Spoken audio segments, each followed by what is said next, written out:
silakan tidur dulu untuk melakukan pemeriksaan.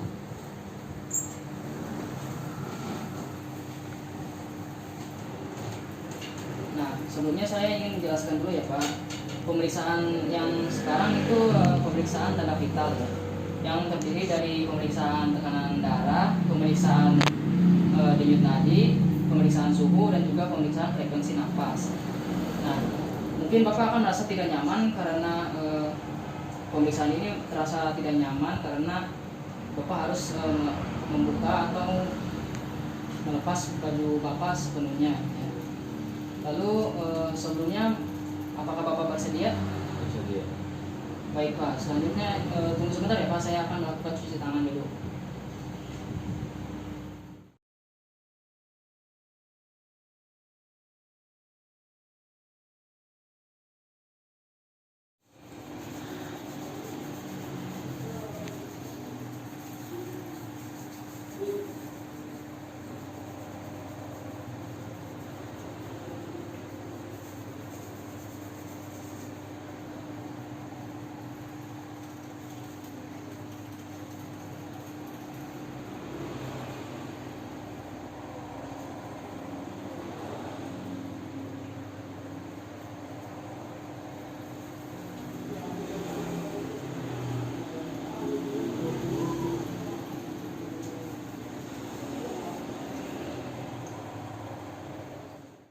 Pemeriksaan selanjutnya yaitu pemeriksaan tekanan darah ya, dimana saya akan menggunakan stetoskop dan juga tensimeter ini. Nah, di sini saya akan menjelaskan bagaimana cara menggunakan tensimeter dan juga stetoskop serta memeriksa tekanan darah pasien. Nah, pertama-tama kita pasangkan dulu manset di lengan bagian atas pasien dengan jarak di atas siku sekitar 2,5 sampai 5 cm di atas siku ya. Silakan Pak, buka dulu pakaian baju lengannya.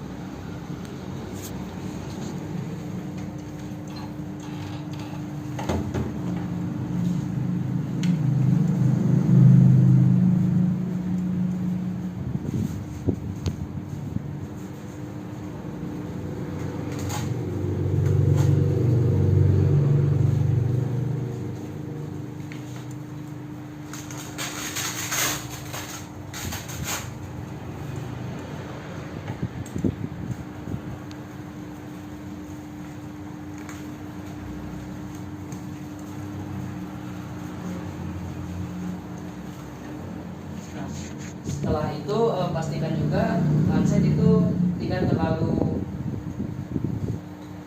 terlalu ketat dan juga tidak terlalu longgar ya. Setelah itu kita letakkan tensimeternya di sini.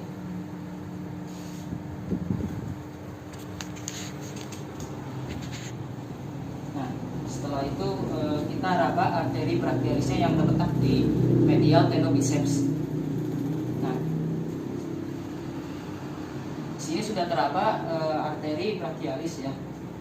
Jadi untuk itu kita pompa hingga 30 mmHg di atas.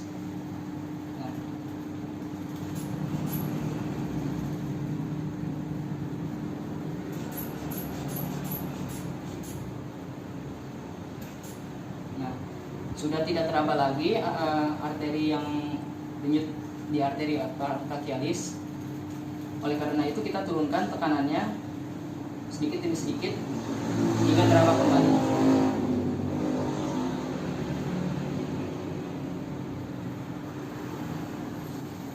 Nah, sehingga arteri yang berada di arteri brachialis itu denyutnya terasa kembali.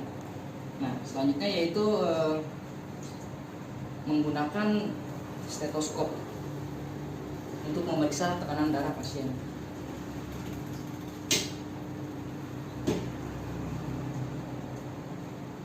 Nah, setelah itu kita letakkan corong bel atau diafragmatis stetoskop di arteri brachialis pasien.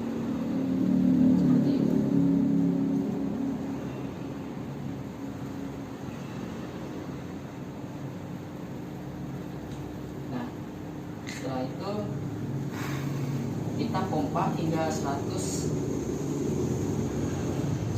mmHg lebih.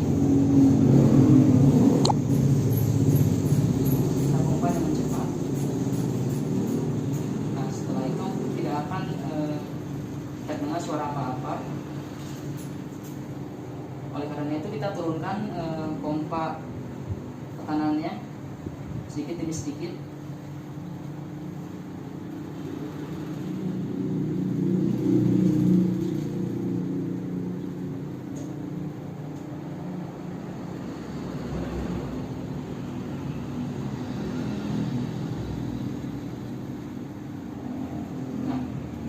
Pada saat terdengar suara denyutan pertama, itu disebut dengan tekanan sistolik palpatoa.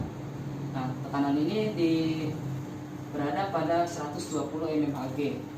Nah, suara denyutannya akan semakin melemah pada saat pompanya menurun. Kita temukan sedikit demi sedikit. Nah, dan pada saat sudah tidak mendengar suara denyutannya, maka itu disebut dengan diastolik palpatoa. Nah, pada saat tadi diastolik palpatoa itu berada pada 80 mmHg.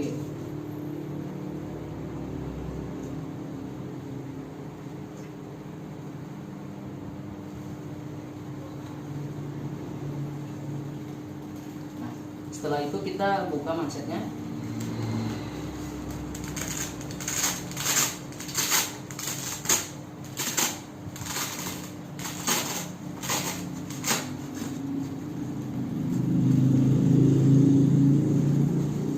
Dan rapikan kembali.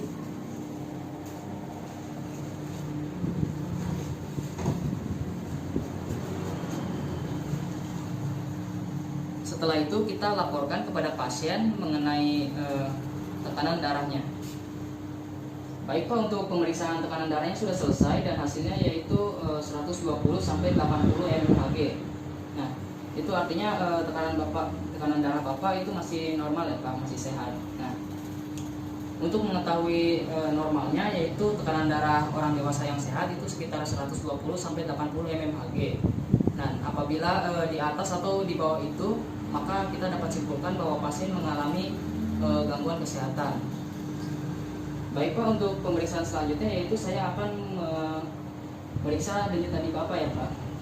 Nah, untuk memeriksa denyut nadi ini kita memerlukan perlu meraba arteri radialis yang berada di pergelangan tangan pasien.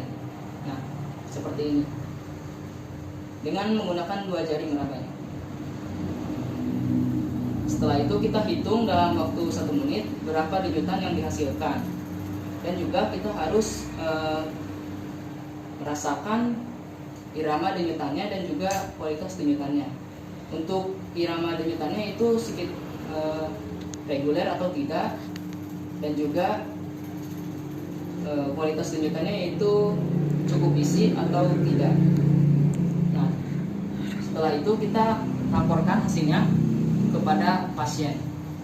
Baik Pak, untuk hasil pemeriksaan denyut nadi yang tadi itu dalam waktu 1 menit tekanan denyut nadi Bapak sekitar 60 sampai 100 kali per menit, dan itu masih tergolong normal ya Pak.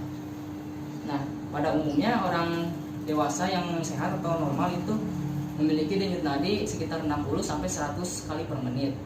Dan apabila lebih atau kurang dari itu, maka pasien mengalami gangguan kesehatan. Baik Pak, untuk pemeriksaan selanjutnya yaitu pemeriksaan frekuensi napas.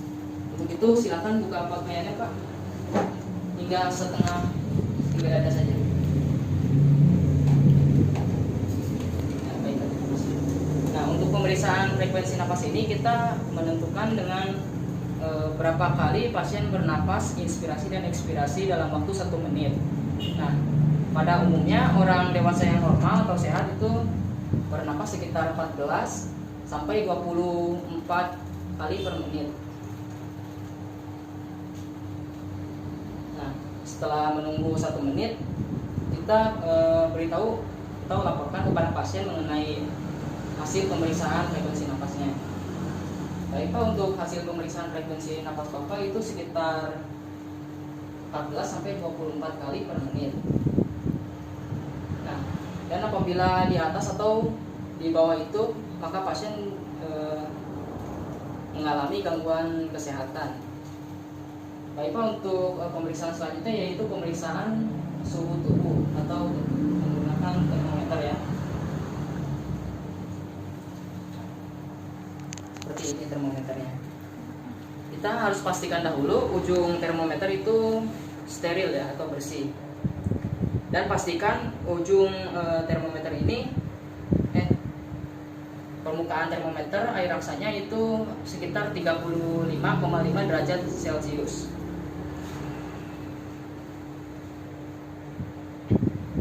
Baik, setelah itu kita letakkan termometer ini di apex fossa aksilaris kiri.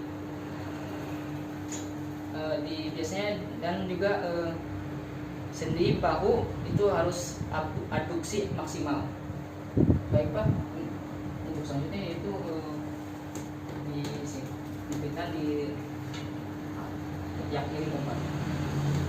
Buka di atas punggungnya.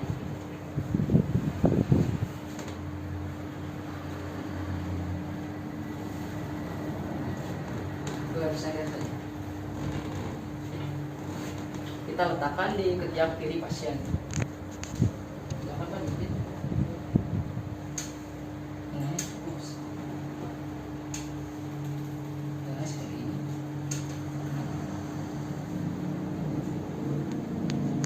Setelah itu kita tunggu 3-5 menit dan kita beritahukan hasilnya kepada pasien. Apabila suhu tubuh pasien itu sekitar 36,5 derajat Celcius sampai 37,5 derajat Celcius, maka pasien akan dianggap sehat saja. Dan apabila lebih atau kurang dari itu, pasien dianggap memiliki gangguan kesehatan.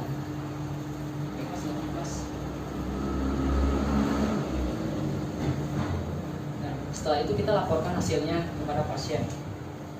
Baik Pak, untuk hasil pemeriksaannya yaitu Bapak memiliki suhu tubuh sekitar 36,8 derajat Celcius dan itu masih dianggap normal ya Pak.